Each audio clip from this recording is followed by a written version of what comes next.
Hola, ¿qué tal chicos? Bueno, pues continuamos con estos vídeos de recopilación de lo que es más importante de cara al global y a la EBAU, teniendo en cuenta que el global ya sabéis que va a ser pues con preguntas tipo EBAU, con sus dos bloques y los contenidos.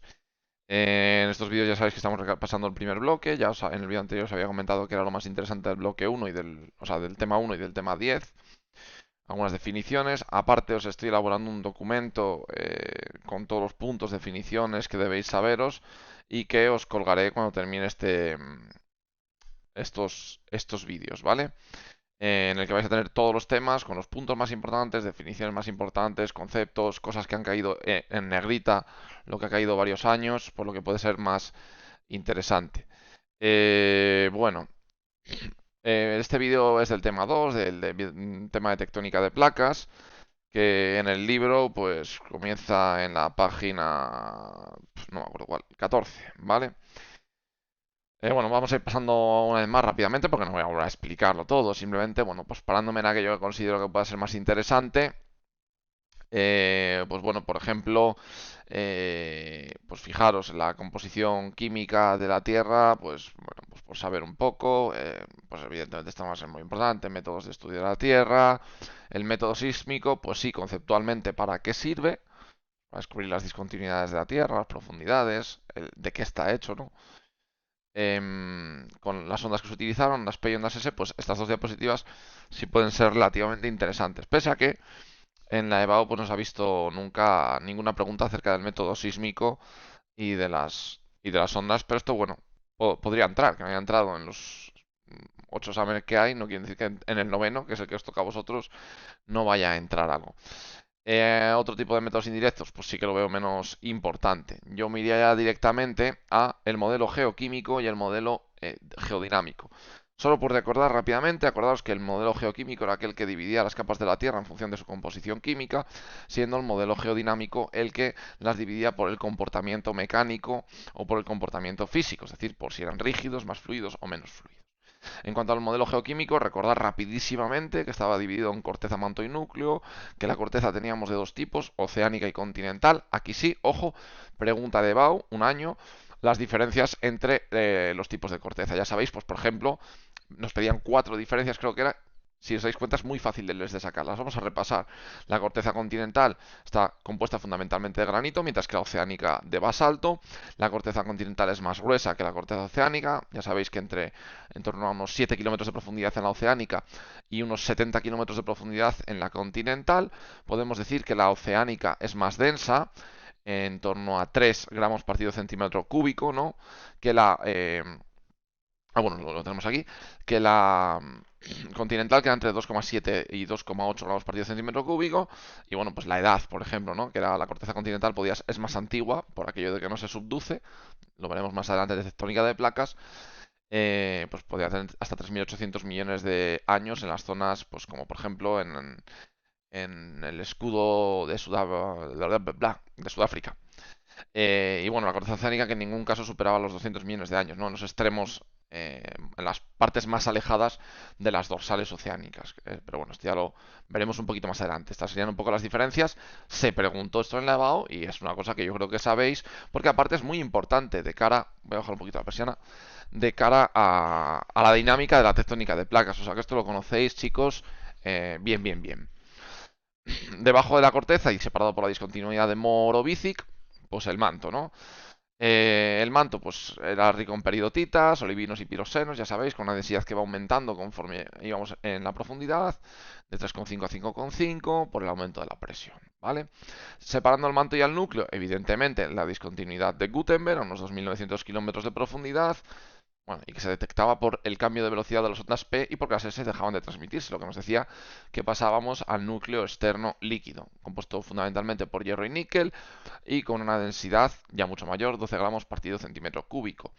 El núcleo interno sólido es separado por la discontinuidad de Lehmann y bueno, pues poco más, poco más. Realmente, ya veis, todo muy esquemático, pues sabiéndonos un poquito las profundidades, sabiéndonos las capas y sobre todo las diferencias entre los tipos de corteza, porque esto va a ser muy importante para la dinámica de la tectónica de placas.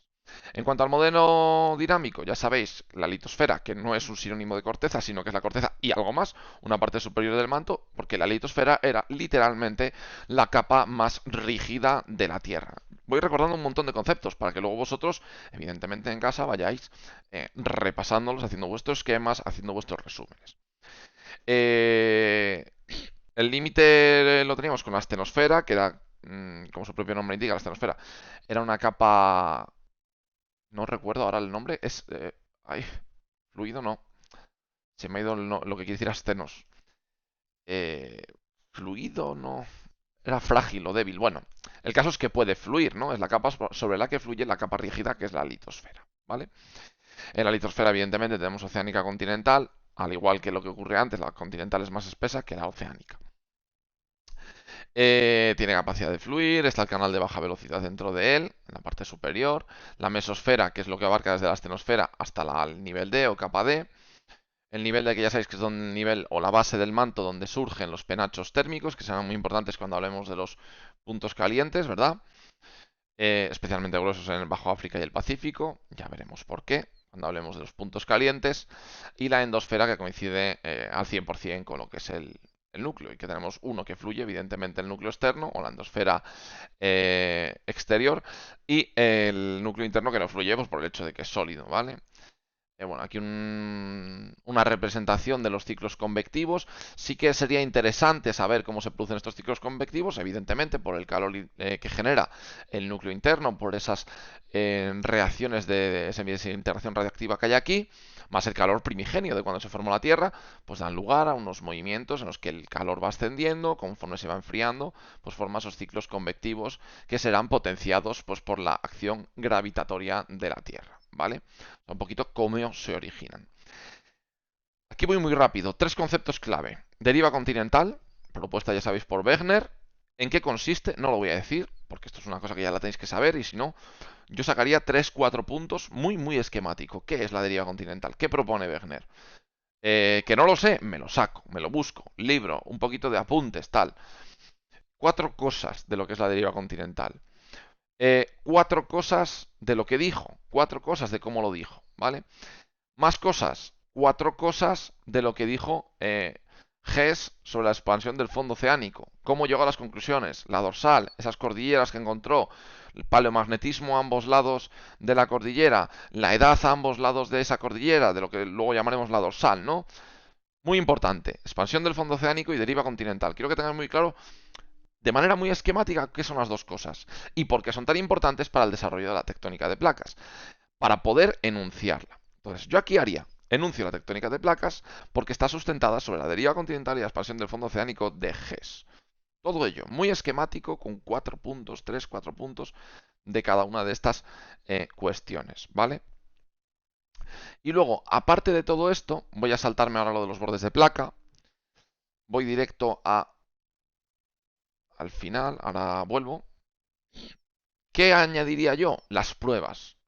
O sea, tectónica de placas. ¿Qué es? ¿Cómo se llega a ella? A través de la deriva continental y a través de la expansión del fondo oceánico de Hess, ¿vale? La enunciamos un poquito, ponemos nada, muy resumidito, qué son cada una de ellas, qué es la tectónica de placas, y luego las pruebas y las consecuencias. Enunciarlas. Y enunciarlas es una línea.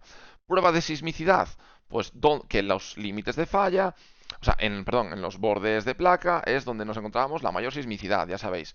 Que además son diferentes tipos que me indican, pues eso, que se mueven las placas. Los volcanes, casi todos, quitando los procesos intraplaca, están asociados a los bordes de placa. Que la edad de la corteza oceánica, que es mayor cuanto más me voy alejando, como ya sabéis, de las dorsales. Volumen y distribución de los sedimentos, mucho más delgado en la zona de dorsales, mucho más grueso conforme me voy alejando de las dorsales. Bandeado magnético, pues que a ambos lados, de una manera simétrica, podemos encontrarnos el paleomagnetismo de manera simétrica, es decir, polaridad norte, ambos lados de la dorsal, polaridad sur-sur, norte-norte, sur-sur, ¿no? Haciendo pues el bandeado de manera simétrica a partir de la dorsal. Las pruebas geográficas y geológicas que utilizó Wegener, por ejemplo, para la deriva continental. Pruebas paleontológicas, ya sabéis que a ambos lados de África y América del Sur, de cuando estuvo Pangea unida, nos encontramos los mismos fósiles. O sea, estoy yendo muy rápido, pero es que al final es una línea, una línea. De hecho, incluso ni la línea, saberlo, porque ya lo sabréis desarrollar.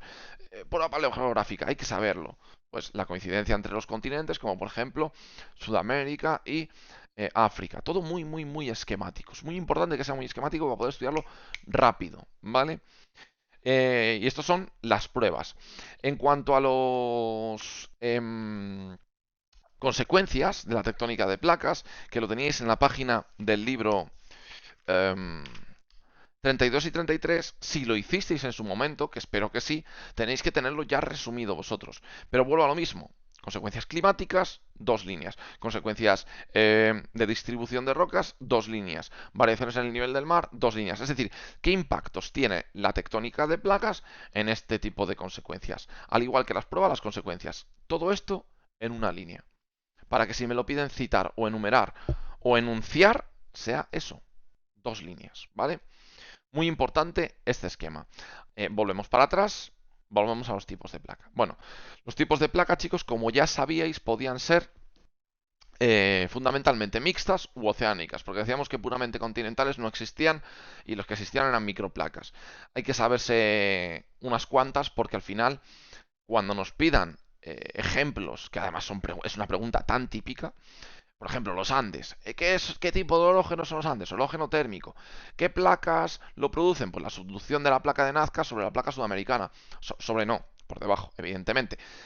Hay que sabérselos, hay que saberse estas relaciones entre placas y claro, no me puedo saber las relaciones entre placas si no me sé por lo menos las placas más importantes.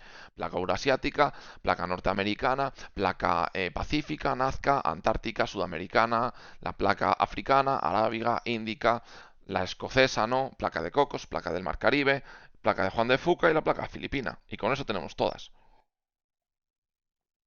Si somos inteligentes y teniendo en cuenta que no creo que nos pongan un mapa para pedirnos las placas, pero sería interesante que os supieseis todas, las cosas como son.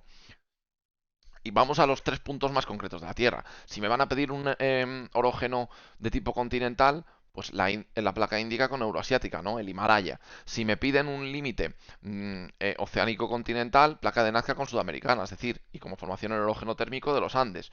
Y si me piden una oceánica, ya sabéis, placa pacífica y placa filipina con la euroasiática, ¿no? Todo lo que sería el archipiélago de Fo. Aquí realmente me vale la relación entre cualquiera de estas, ¿vale? Entonces, pacífica y filipina con euroasiática, ¿vale? Em, vale, los tipos de placas, bueno, ya lo hemos dicho. Tipos de bordes que tenemos.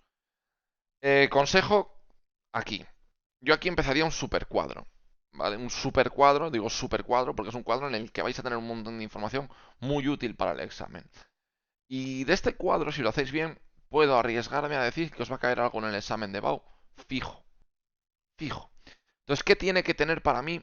Lo voy a mirar en la chuleta para no dejarme nada, para que lo podáis ir haciendo y que lo corrijamos antes de ir a la EBAU juntos. ¿Qué tiene que tener para mí este supercuadro? Por un lado, las relaciones entre placas, es decir, los tipos de bordes, divergente, convergente y transformante o neutro, ¿no? O pasivo. Entonces, los tipos de bordes que van a... y con sus ejemplos, ¿dónde me los puedo encontrar? ¿En qué placas? Placa de Nazca con placa de no sé qué, placa de no sé cuál con placa de no sé cuál. Ejemplos concretos en la Tierra.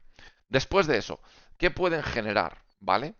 Pueden generar orógeno térmico, orógeno continental, pueden generar dorsales, pueden generar, ¿vale? Pueden generar rift continentales. O sea, ¿qué pueden generar? ¿Qué estructuras tectónicas pueden generar? Aparte de eso, ¿qué tipo de esfuerzos pueden aparecer? ¿Qué tipo de estructuras tectónicas pueden aparecer? ¿Qué tipo de grandes estructuras tectónicas pueden aparecer? Recordad, estructuras tectónicas son pliegues y fallas, también cabalgamientos. Y grandes estructuras tectónicas hacen referencia pues, a los graben, a los horst, a las estructuras pop-up, pop-down, ¿vale? Las grandes fallas transformantes, los mantos de cabalgamiento. Pero bueno, todo eso lo vamos a ir viendo durante el siguiente tema y así lo podéis ir luego completando. Entonces yo poco a poco lo iría haciendo. Entonces este tema me centro en las características que aparecen en este tema, las relaciones entre placas. Entonces, borde divergente. Podemos tener dos tipos. Los que van a dar lugar a la dorsal oceánica y los que van a dar lugar al rift continental. Entonces, uno lo tengo en la placa oceánica y el otro lo tengo en placa continental. ¿Sí o no? Eh, ¿Qué estructura aparece? Pues una cordillera submarina que da lugar pues, a la dorsal atlántica, por ejemplo. ejemplo. ¿Qué es en el caso continental? Es un rift que aparece debajo de la corteza continental y da lugar al Rift Valley africano, como ejemplo, bajo la placa africana. Entonces, yo pondría eso. Seguimos. Proceso de formación de... Bueno, bordes divergentes, proceso de formación de rift, que lo veremos en el siguiente tema también, así que me lo salto. Bordes transformantes o bordes pasivos, lugar concreto de la Tierra, evidentemente, la zona de California, la falla de San Andrés, ya sabéis, que dan lugar a fallas gigantes denominadas transformantes. Me estoy olvidando de momento de la sismicidad y del vulcanismo. Ya lo completaremos en el siguiente tema, ¿vale? Bordes convergentes o destructivos, ya sabéis, tres subtipos. Oceánico continental, con su ejemplo, en este caso la placa de Nazca y la placa sudamericana. Dos placas oceánicas, Pacífico y Filipinas, o Filipinas con la euroasiática, o la pacífica con la euroasiática, ¿vale? Y entre dos placas continentales, pues la Índica con la euroasiática, ¿vale? Yo esto ya, pum, haciéndolo. El vídeo lo podéis ir parando y lo podéis ir completando, ¿vale? Luego, bueno, los tipos aquí tenéis los ejemplos. Me voy a saltar las partes porque lo vamos a ver luego en el siguiente tema otra vez. ¿Vale? Eh, pum, pum. Los motores, que esto ahora me da un poquito igual. Las razones del calor interno de la Tierra, lo he mencionado ya en el anterior punto. Y las pruebas, que ya lo he dicho anteriormente. Entonces, con esto empezaríamos ese gran cuadro de la tectónica de placas, de los bordes de placas, ¿vale? Lo empezamos. Luego, aparte de todo lo que he dicho que tendré que poner, actividad sísmica. ¿Cuáles van a tener? ¿Cuáles no? Actividad volcánica, ¿cuáles van a tener y cuáles no? Y entre paréntesis, teniendo en cuenta que luego tenemos un tema de magmatismo, entre paréntesis podemos incluso incluir el tipo de magmatismo que nos vamos a encontrar, el tipo de erupciones, ¿no? Para luego ya saber relacionarlo con el tema de magmatismo. Que no lo quiero poner, pues me lo salto, ¿vale? Pero yo lo pondría, yo lo pondría. ¿Vale? Pues hasta aquí el esquema de lo que sería el tema 3. Esto es lo que tendrían que incluir el tema... no, perdón, el tema 2. Vamos ahora con el tema 3, que en realidad sería, ya sabéis, el tema 4, porque ya hemos visto el 10. Entonces, a ver si me lo abre. Vamos con las cositas importantes, ¿vale? Del tema... Joder, qué lento esto. Del tema 3. Del tema 3. Empezamos, pues bueno, con los esfuerzos, las deformaciones. ¿Qué es un esfuerzo tectónico? Pues es muy importante. Un esfuerzo es cualquier efecto. Bueno, efecto. Más bien, bueno, lo voy a decir bien para no liar la cabeza. Esfuerzo es un conjunto de fuerzas que van a generar una deformación en un cuerpo. En el caso de un esfuerzo tectónico, pues un conjunto de fuerzas tectónicas que van a generar deformaciones. Estos esfuerzos pueden saber, como ya sabéis, de dos tipos. Esto es muy importante, sobre todo para el corte, aunque lo han preguntado a veces fuera del corte, pero sobre todo en el corte. Esfuerzos compresivos y esfuerzos distensivos. Tablita, chicos, como siempre, o esquema. Esfuerzo compresivo y esfuerzo distensivo. Pero lo primero que tengo que tener muy claro es, un esfuerzo compresivo, ¿qué tipo de estructura tectónica puede generar? Puede generar pliegues y puede generar fallas. ¿Pero fallas de qué tipo? Únicamente fallas inversas, ¿no? Vale. Los pliegues, ¿qué tipo de deformación son? Son deformaciones de tipo plástico.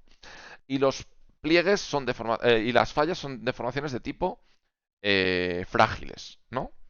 Esto es muy importante, lo preguntan, ya sabéis, siempre o casi siempre. Por contra, los esfuerzos distensivos generan fallas de tipo normal, que son deformaciones de tipo, no lo diré, frágiles, ¿vale? Porque hay rotura de los materiales. Esto es muy importante, esta clasificación. Y aparte de todo esto, a veces me dicen, ¿qué fases tectónicas se pueden ver en el corte? Pues eso es muy sencillo. Fase de plegamiento o fase de fractura. Fase de plegamiento, los pliegues. Fase de fractura, las fallas.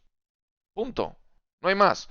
Pero entonces tenemos que tener muy claro qué es esfuerzo, qué es deformación, qué es comportamiento y qué es fase tectónica. Esas cuatro cosas bien interrelacionadas. Por eso digo lo de hacer un cuadrito, pum, que me lo estudio, llego al examen y lo sé poner. Porque hay veces que no me preguntan las cuatro cosas. Y no es cuestión de llegar ahí, que es lo que os he dicho muchas veces, vomitarlo todo y, eh, y hacer una tontería. Vamos a poner un corte, por ejemplo, al azar. Yo qué sé. El 6, aunque no lo pregunten, me da igual. Bueno, justo uno que sin plegamientos. Bueno, tiene ahí uno a la izquierda, pero es que este no me gusta. A ver si encuentro uno un poco que me guste más. Venga, este, por ejemplo. A ver, imaginaos que, bueno, fijaos lo que me dice siempre. Indica dos tipos de estructuras. Estructura, ¿qué me está pidiendo? Pliegues, fallas, que se reconocen en el corte. Señala el tipo de esfuerzo que ha generado cada una. ¿Qué me está pidiendo? Esfuerzo compresivo, distensivo. Ya está. O sea, de las 4 cosas que me puede pedir, me ha pedido 2. Pero imaginaros que os dice, indica las fases tectónicas. Vale, pues he tenido una fase de plegamiento y después una fase de fractura. Indica dos tipos de estructuras que se generan. Pues un pliegue en este caso, anticlinal en el centro, sin inclinar a ambos lados, ¿no? Diciendo de dónde a dónde van, acordaros siempre, que a veces eso no lo ponéis. Y una fase de fractura, que es la falla, en este caso de tipo inverso, como podemos ver. Imaginaros que me dicen qué tipo de deformación es. Pues una deformación frágil o una deformación plástica. ¿Vale? ¿Entendido? Vale, pues hacedlo esto bien. No confundáis las cosas. No confundáis las cosas. Bueno, este es el esquema que estoy construyendo, por cierto, ya os lo subiré cuando lo tenga terminado. Vamos, bueno, cuando termine todos estos vídeos de repaso, os lo subo para que podáis tenerlo todo ahí bien compiladito, bien y que podáis tacharlo, lo que vayáis repasando y lo que os vayáis sabiendo, ¿vale? Bueno, esto ya lo he dicho, deformación plástica, deformación frágil, esto nada. Factores que participan en la deformación, esto me han preguntado alguna vez, pero fijaros, incluso sin estudiarlo, podéis deducirlo. Por ejemplo, la temperatura. A mayor temperatura, el comportamiento va a ser más plástico, a menor temperatura, más frágil, ¿no? O sea que hay uno que se puede deducir. Los fluidos, ¿vale? Los fluidos, pues, potenciarán la deformación, la plasticidad normalmente, ¿vale? Pese a que en superficie es al revés. El tiempo, cuanto más corto sea el esfuerzo, más frágil, es más fácil que se rompa un material. Cuando el esfuerzo sea más prolongado en el tiempo, será más plástico. Y la presión litosférica pues favorece el comportamiento de frágil a dúctil, ¿vale? Con la profundidad. Pero bueno, os lo repasáis. Esto lo han preguntado una vez, ¿vale? Luego, cosas que han caído muchas veces. Muchas veces. El esquemita del pliegue. El esquemita de la falla. Este esquemita y este esquemita hay que sabérselo. Pueden ser estos que tenéis aquí o los del libro. Tanto me da que me da lo mismo. Coged el que más os guste. A mí es que este, por ejemplo, me parece muy completo, porque aparte de tener las partes, aunque es verdad que vienen más de las que igual hay que saberse, pero bueno, labio levantado, labio hundido, ¿no? El salto de falla, el escarpe, el plano de falla y poco más. Y luego hay el buzamiento. Y luego en el pliegue, pues ya sabéis, los flancos, el plano axial, el buzamiento, la línea de charnela, las charnelas, ¿vale? Echadle un vistazo en el libro o en las diapositivas, me da un poco igual. También han preguntado alguna vez los tipos de fallas. Bueno, pues normal, inversa y transformante, ¿sí o no? Y los tipos de pliegues. Como ya sabéis, tenemos anticlinal, ciclinal y monoclinal cuando solo tenía un flanco, ¿vale? Entonces, bueno, estas 4 diapositivas son muy facilitas y hay que sabérselas, ¿eh? Cae bastante esto. Vale, ahora vamos con las grandes estructuras, que esto yo lo añadiría dentro de ese cuadro que hemos empezado cuando empezamos la tectónica de placas, cuando empezamos los límites de placas, mejor dicho, perdonad. Grandes estructuras, Graben, como están asociados a esfuerzos distensivos, ¿en qué borde me lo voy a encontrar? En los bordes divergentes. Entonces, bordes divergentes, pum, Graben, tanto en rift como en zonas de dorsal, ¿vale? Y recordad lo que eran asociaciones de fallas normales. Más grandes estructuras que podemos encontrarnos, ¿vale? Esto ya lo hemos comentado. Pues en bordes convergentes, es decir, en los otros límites de placa que teníamos, los pop-up, pop-down, ¿vale? Que es esta serie de fallas inversas. Lo mismo que el Graben, pero al revés, cuando las fallas son inversas. Y los mantos de cabalgamiento, ¿vale? Los cabalgamientos. Perdón, los mantos de corrimiento que son cabalgamientos a lo bestia, ¿vale? Cabalgamientos y mantos de corrimiento, que he mezclado los dos conceptos. Eso muy importante también de ponerlo bueno, pues en el esquemita, en ese cuadro general de los límites de placas. Si tenéis dudas de que ese cuadro que vais a construir esté completo, pues me lo enseñáis y yo pues os ayudo a completarlo, ¿vale?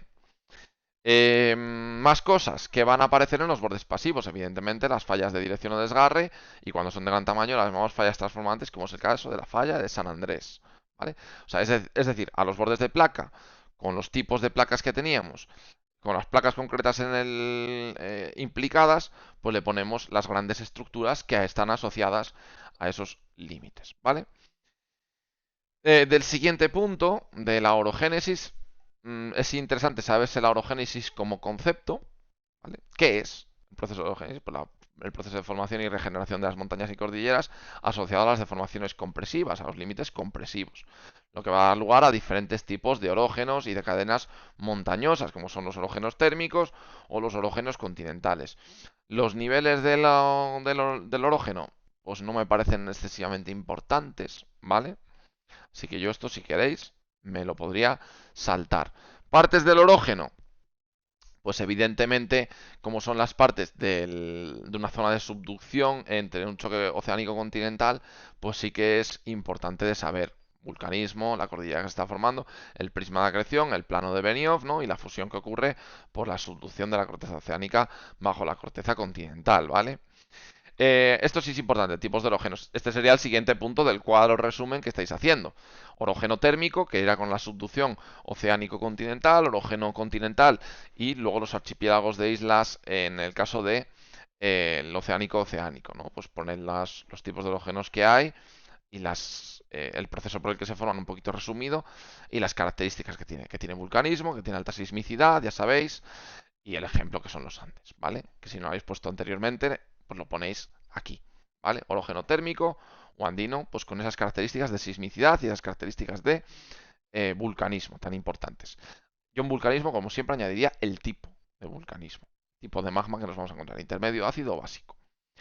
Siguiente tipo de orógeno, en un caso oceánico-oceánico, no hablamos de orógeno como tal, porque son cordilleras submarinas, que van a dar lugar, sobre todo, bueno, van a aparecer grandes fosas y al lado los arcos insulares, ¿vale? Con mucha actividad volcánica, con mucha actividad sísmica, ¿vale? Y que da lugar, pues, a Japón e Indonesia, ¿vale? Ya sabéis, esta zona de por aquí, placa de Filipinas. Y luego el tercer tipo de orógeno, el del orógeno continental o el orógeno de colisión, en el que bueno, pues al principio sí que hay cierto vulcanismo, pero conforme la parte oceánica termina de subducir, pues desaparece. Va a haber una intensa deformación, se eleva el terreno, intenso metamorfismo y por lo tanto gran sismicidad superficial y que da lugar a los orógenos de tipo continental o alpino. El ejemplo típico, pues el Himalaya, ¿vale? Y por último, importante de este tema, lo último importante de este tema son los puntos calientes. ¿Qué es un punto caliente? ¿Cómo se origina un punto caliente? Que da lugar, pues el caso típico de Hawái y como las islas, pues a medida que la litosfera oceánica se iba moviendo, van a ir pues apareciendo las nuevas islas, de tal manera que las más alejadas del penacho térmico son las más antiguas y las más cercanas son las más modernas, son las que van a tener evidentemente el vulcanismo activo, ¿vale?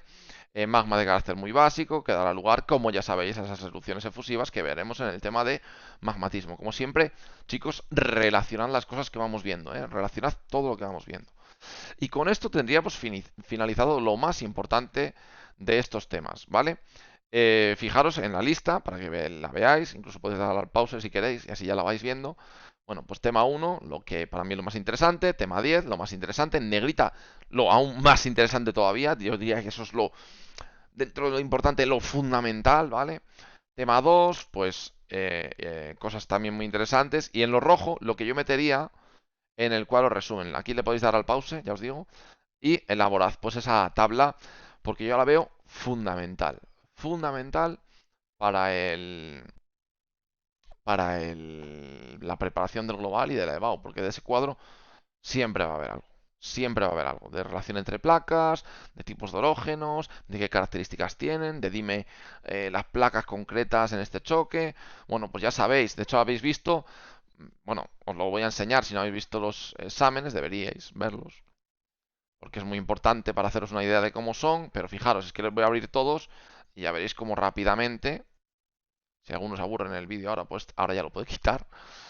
Pues mirar, es que bajando rápidamente yo ya me encuentro, fijaros, el pliegue, pues poner las partes, ¿vale? Compara tipos de esfuerzo y deformación que generan un pliegue con los que generan una falla, ¿vale? Ahí ya tenemos algo de lo que os he dicho que es importante. Bajamos, o sea, ya saltándonos de corte, fijaros. Un cuadrito. Nombre, dorsal, tipo de borde, divergente, tipos de placas oceánicas. Un ejemplo, pues la Atlántica. Zona de subducción, tipo de borde, ¿Cómo será una zona de subducción? Oceánico-continental, o sea, convergente. Tipos de placas, oceánico-oceánico, porque si aquí me ponen oceánico-continental, los Andes, ¿no? O sea, ya por descarte. Tipo de borde, si es pasivo, oceánico-continental, ¿qué? Oceánico o continental me pone. ¿Qué será aquí? ¿No? Dorsal, zona de subducción, colisión entre bordes, pues una zona transformante, por la falla de San Andrés, ¿no? Por ejemplo.